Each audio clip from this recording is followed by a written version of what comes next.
Sunrisers Hyderabad ತಂಡದ ಒಡತಿ ಕಾವ್ಯ ಮರಾನ್ಗೆ ban busy ತಟ್ಟಿದೆ. The 100 ಲೀಗ್ನಲ್ಲಿ ಕಾವ್ಯ ಅವರ Sunrisers leads ಫ್ರಾಂಚೈಸಿಯು ಪಾಕಿಸ್ತಾನದ ಸ್ಪಿನ್ನರ್ ಅಬ್ರಾರ್ ಅಹ್ಮದ್ ಅವರನ್ನು ಖರೀದಿ ಮಾಡಿತು. ಆಕ್ಷನ್ನಲ್ಲಿ $2.35 ಕೋಟಿ ಕೊಡಲು ಸನ್ರೈಸರ್ಸ್ ಒಪ್ಪಿಕೊಂಡಿತು. ಈ ಬೆನ್ನಲ್ಲೇ ಕಾವ್ಯ ಮಾರನ್ ಅವರು ಸಾಕಷ್ಟು ಟೀಕೆ ಎದುರಿಸಿದ್ರು. ಅಷ್ಟೇ ಅಲ್ಲ, ಸನ್ರೈಸರ್ಸ್ ಲೀಡ್ಸ್ ಟ್ವಿಟರ್ ಖಾತೆ ಬ್ಯಾನ್ ಆಗಿದೆ. ಮಾರ್ಚ್ 12ರ ರಾತ್ರಿ 8:30 ವೇಳೆಗೆ ಈ ಖರೀದಿ ನಡೆದಿದೆ. ಇಂದು ಮುಂಜಾನೆ ಸನ್ರೈಸರ್ಸ್ ಲೀಡ್ಸ್ ಟ್ವಿಟರ್ ಖಾತೆಯನ್ನು ಸಸ್ಪೆಂಡ್ ಮಾಡಲಾಗಿದೆ. ಭಾರತೀಯರು ಸಾಕಷ್ಟು ಸಂಖ್ಯೆಯಲ್ಲಿ ಸನ್ರೈಸರ್ಸ್ ಲೀಡ್ಸ್ ಟ್ವಿಟರ್ ಖಾತೆಯನ್ನು ರಿಪೋರ್ಟ್ ಮಾಡಿರಬಹುದು ಎಂದು ಊಹಿಸಲಾಗಿದೆ. ಈ ಕಾರಣದಿಂದಲೇ ಸಸ್ಪೆಂಡ್ ಆಗಿರಬಹುದು ಎಂಬುದು ಕೆಲವರ ಊಹೆ. 100 ಲೀಗ್ಸ್ ಆಕ್ಷನ್ನಲ್ಲಿ ಕಾವ್ಯ ಮಾರನ್ ತಂಡದ ಕೋಚ್ ಡ್ಯಾನಿಯಲ್ ವಿಕ್ಟೋರಿ ಇದ್ದರು. ಭಾರತದ ಒಡೆತನದ 4 ತಂಡಗಳು 100 ಲೀಗ್ನಲ್ಲಿದ್ದು, ಇವರು ಪಾಕಿಸ್ತಾನದ ಆಟಗಾರರು ಎಂದು ಖರೀದಿಸುತ್ತಾರೆಯೇ ಎಂಬ ಪ್ರಶ್ನೆ ಇತ್ತು. ಕಾವ್ಯ ಅವರು ತೆಗೆದುಕೊಂಡ ಒಂದು ನಿರ್ಧಾರಕ್ಕೆ ಸಾಕಷ್ಟು ವಿರೋಧ ವ್ಯಕ್ತವಾಗಿದೆ. ಇದು ಐಪಿಎಲ್ ತಂಡದ ವರ್ಚಸ್ಸಿನ ಮೇಲೂ ಪರಿಣಾಮ ಬೀರಬಹುದು.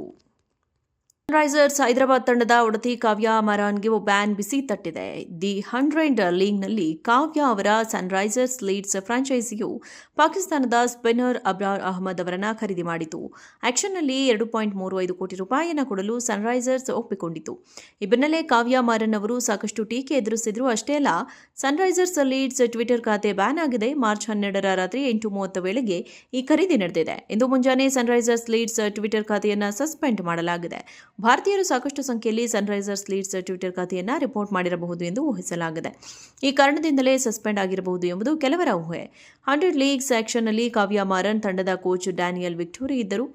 ಭಾರತದ ಒಡೆತನದ 4 ತಂಡಗಳು 100 ಲೀಗ್ನಲ್ಲಿದ್ದು, ಇವರು ಪಾಕಿಸ್ತಾನದ ಆಟಗಾರರು ಎಂದು ಖರೀದಿಸುತ್ತಾರೆಯೇ ಎಂಬ ಪ್ರಶ್ನೆ ಇತ್ತು. ಕಾವ್ಯ ಅವರು ತೆಗೆದುಕೊಂಡ ಒಂದು ನಿರ್ಧಾರಕ್ಕೆ ಸಾಕಷ್ಟು ವಿರೋಧ ವ್ಯಕ್ತವಾಗಿದೆ.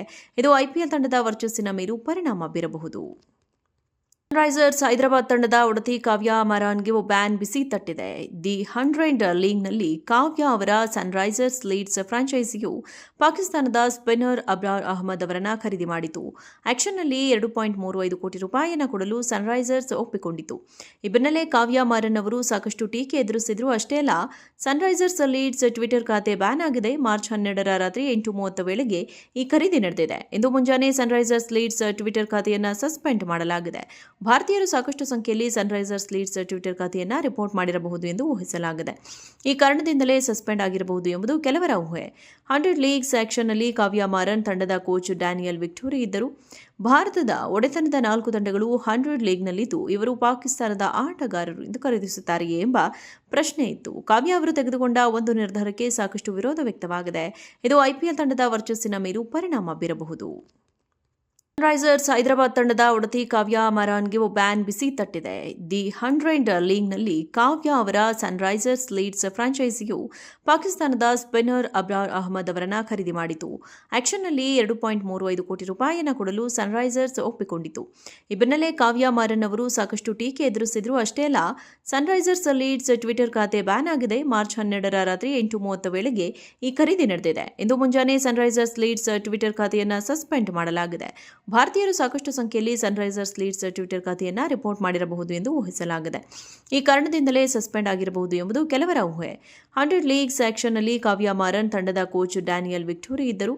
ಭಾರತದ ಒಡೆತನದ 4 ತಂಡಗಳು 100 ಲೀಗ್ನಲ್ಲಿದ್ದು, ಇವರು ಪಾಕಿಸ್ತಾನದ ಆಟಗಾರರು ಎಂದು ಖರೀದಿಸುತ್ತಾರೆಯೇ ಎಂಬ ಪ್ರಶ್ನೆ ಇತ್ತು. ಕಾವ್ಯ ಅವರು ತೆಗೆದುಕೊಂಡ ಒಂದು ನಿರ್ಧಾರಕ್ಕೆ ಸಾಕಷ್ಟು ವಿರೋಧ ವ್ಯಕ್ತವಾಗಿದೆ.